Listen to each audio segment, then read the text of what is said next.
2월 4일 새벽 예배에 함께 하시는 모든 성도님들을 환영하고 이 시간 축복합니다.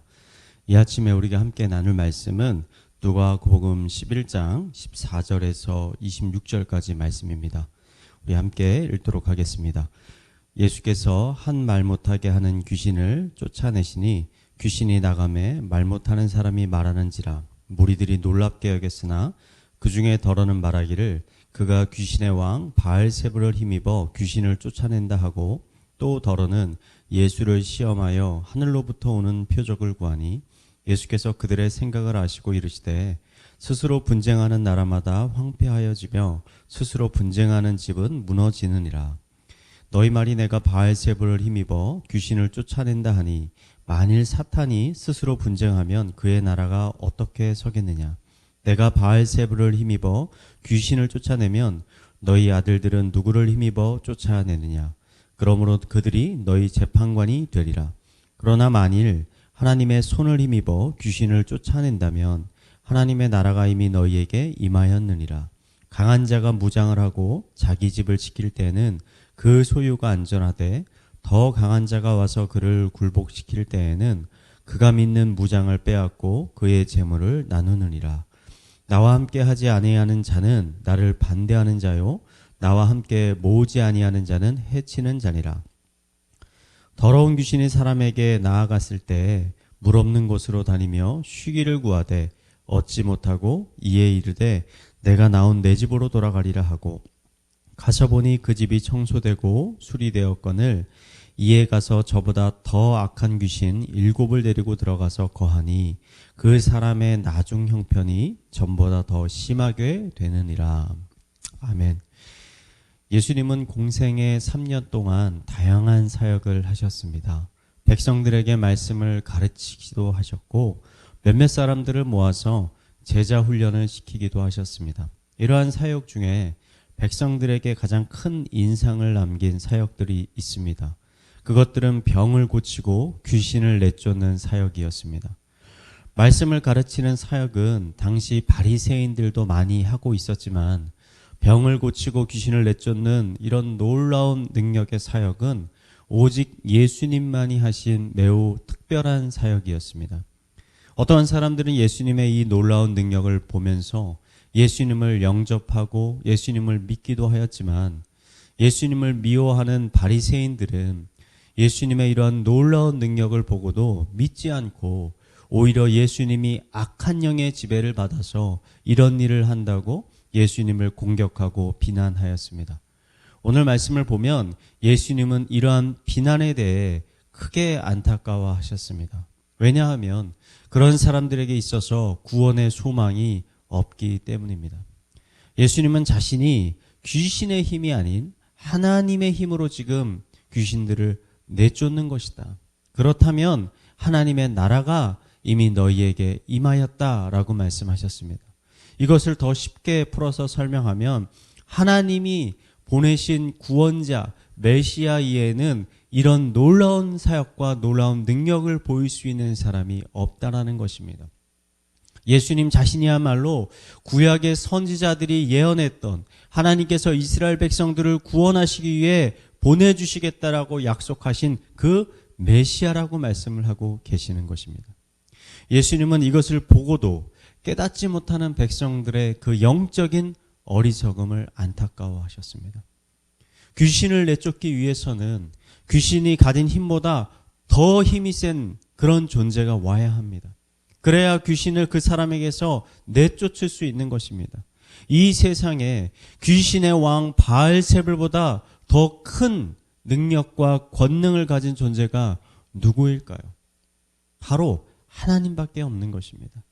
조금만 생각해 보면 지금 자신들 앞에 계신 이 예수님이 일반적인 사람이 아니라 놀라운 신적인 권능을 가진 메시아라는 것을 알 수 있을 텐데, 많은 사람들은 이런 놀라운 일들을 보면서도 예수님에게 또 다른 이적을 보여달라고 간구하고 요청하였습니다.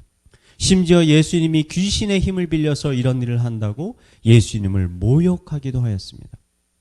저는 이런 것들이 영적인 무지함이요 어리석음이라고 생각합니다. 어떠한 사람들은 똑같은 사건을 경험하면서 이것은 하나님이 일으키신 놀라운 은혜의 사건이라고 고백하는 사람이 있는 반면에, 또 어떤 사람들은 이런 일들은 우연히 그냥 일어난 일이다, 그냥 운이 좋아서 나에게 이런 일들이 일어난 것이다 라는 식으로 쉽게 치부해버리고 맙니다. 저는 이런 일들이 우리의 일상생활에서도 매우 빈번하게 자주 일어나고 있다고 생각합니다. 하나님은 광야의 이스라엘 백성들에게 매일매일 만나를 주셨던 것처럼 그분의 백성들에게 하루하루 살아갈 수 있는 은혜들을 지금도 부어주고 계십니다. 우리의 일상 가운데 일어난 어떠한 일들은 우리가 조금만 생각해 보면 그 가운데 하나님의 은혜와 하나님의 도우심이 있었다는 사실을 우리는 발견하게 됩니다. 그래서 어떤 사람은 이런 은혜를 발견하게 되면서 고백합니다. 하나님 감사합니다. 오늘도 저와 함께 해 주셨군요. 오늘도 저에게 놀라운 은혜를 부어 주셨군요. 나의 삶 가운데 하나님의 그 영광스러운 나라가 오늘도 임했던 거군요. 이런 고백을 하며 하나님께 감사와 경배와 찬양을 올려드립니다. 그런데 어떤 사람들은 이런 동일한 은혜를 경험하면서도 도무지 감사하지를 않습니다. 이런 사람들은 자신의 삶이 평안하고 형통한 것이 모두 자신의 노력과 자신의 능력이라고 생각합니다. 그래서 지금 자신이 누리고 있는 것들에 감사하지 않고 오히려 하나님께서 왜 더 많은 것들을 해주지 않느냐, 왜 내 기도에 응답해 주시지 않느냐 라면서 불평을 늘어놓습니다. 정말 하나님 거기 계십니까? 내 기도를 듣고 계십니까? 하면서 하나님을 의심하고 원망하는 것입니다. 그런 사람들에 대해서 오늘 예수님은 무서운 경고의 말씀을 하고 계십니다. 하나님의 능력으로 더러운 귀신이 쫓겨났는데 그 귀신이 여기저기 떠돌다가 결국 정착할 곳을 찾지 못하고 자신의 원래 있던 사람의 몸으로 돌아오게 됐습니다. 돌아와 보니 그 사람의 마음속에 자신을 쫓아낸 예수님이 계신 것이 아니라 그냥 그 속이 텅텅 빈 상태로 있는 것입니다.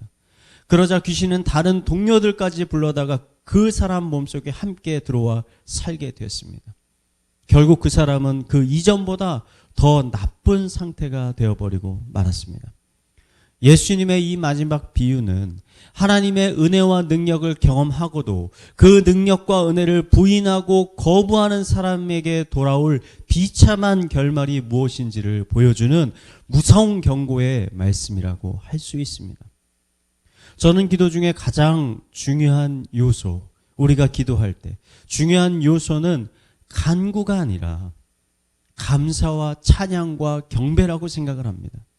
하나님이 내게 주신 은혜들을 깨닫고 감사하며 하나님의 이름을 높여드리는 것이야말로 하나님을 영광스럽게 하고 진정으로 하나님을 예배하고 있는 것입니다. 저는 이 아침에 우리가 함께 기도할 때 우선 하나님이 우리들의 삶 속에서 행하신 놀라운 일들을 먼저 묵상해 봤으면 좋겠습니다.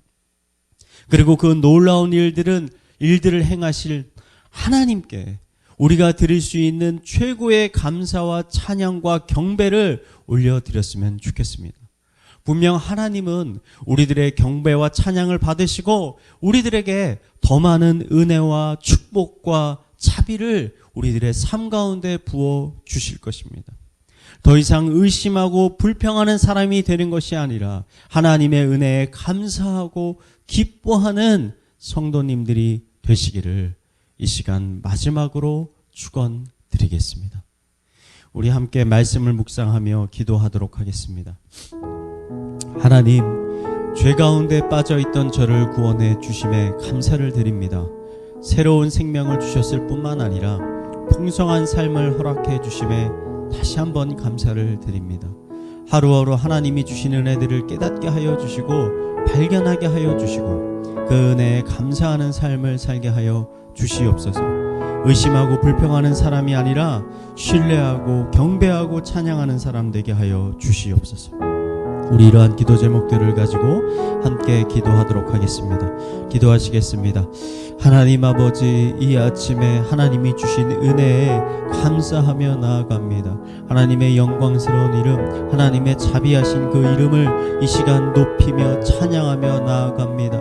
하나님께서 우리의 삶 속에 주신 그 수많은 은혜들 하나하나를 이 아침에 떠올리길 원합니다. 깨닫기를 원합니다. 발견하길 원합니다. 그리고 제 입술 가운데 제가 할 수 있는 모든 단어들을 사용하여 그 하나님의 영광을 올려드리길 원합니다. 하나님께 감사의 기도를 올리길 원합니다. 경배와 찬양을 주님께 올려드릴 수 있게 하여 주시옵소서. 하나님 아버지, 저희 가운데 찾아오셔서 제가 깨닫지 못하는 하나님의 은혜들이 있다면 아버지 이 시간 깨닫게 하여 주시옵소서. 하나님의 은혜가 얼마나 깊고 넓고 큰 것인지를 깨달아 아버지 매일매일 삶 가운데 감사의 삶, 경배의 삶, 예배의 삶을 아버지 살아갈 수 있도록 주님 인도하여 주시고, 더 이상 불평하고 의심하고 아버지 하나님을 멀리하는 것이 아니라 오직 하나님께 가까이 나아갈 수 있는, 하나님을 믿을 수 있는, 하나님을 신뢰하는 자가 될 수 있도록 인도하여 주시옵소서.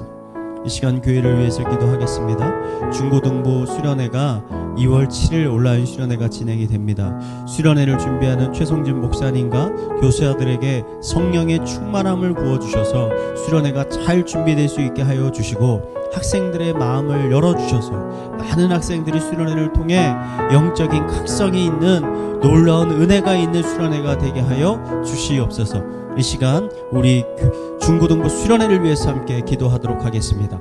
기도하시겠습니다. 하나님 아버지, 이 코로나의 어려운 시간 가운데서도 아버지 수련회를 허락하심에 감사를 드립니다.